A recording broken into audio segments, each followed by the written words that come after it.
गणपती बाप्पा मोरया। एका गावात एक ज्योतिषी राहत होता। त्याचे नाव रामानंद होते। त्याची ज्योतिष विद्या खरी होती। तो एकदम सटीक भविष्यवाणी करत असे। तो आपले नशीब आजमावण्यासाठी काशीला गेला आणि भाड्याने घर घेऊन राहू लागला। योगायोगाने त्याच्या घराजवळच सेनापतीचे घर होते।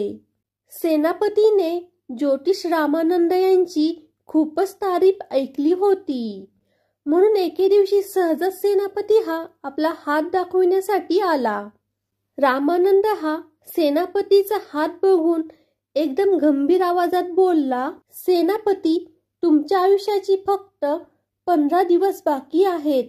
हे ऐकताच सेनापती खूपच घाबरला आणि त्याने आपला हात आपला मित्र राजज्योतिषी विजयाचार्य याला दाखवला आणि रामानंदची भविष्यवाणी सांगितली।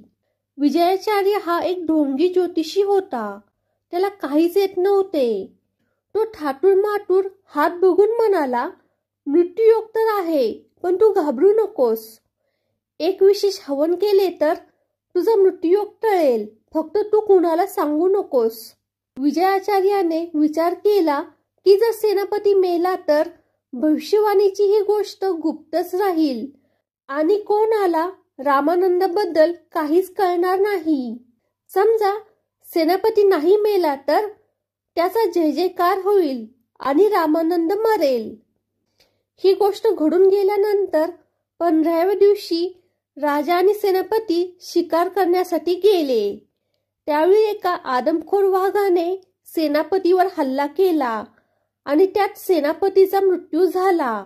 राजा आणि प्रजा दुःखात बुडाले, कारण हा सेनापती वीर आणि पराक्रमी अनेक चांगला माणूस होता। सेनापतीबद्दलची भविष्यवाणी एवढी सटीक निघाल्यावर विजयाचार्याने रामानंदची चौकशी केली। तेव्हा त्याला कळाले की त्याची भविष्यवाणी खरी निघते। त्याला आता काळजी वाटू लागली की एके ना एके दिवशी हा नक्कीच आपली जागा घेईल। म्हणून आत्ताच रामानंदचा पत्ता साफ केला पाहिजे। म्हणून त्याने राजाचे कान भरले। तो राजाला म्हणाला, महाराज, आपल्या सेनापतीचा मृत्यू आला नव्हता, तर आपल्या राज्यात रामानंद नावाचा एक दुष्ट व्यक्ती येऊन राहिला आहे। तो काळ्या जिभेचा आहे।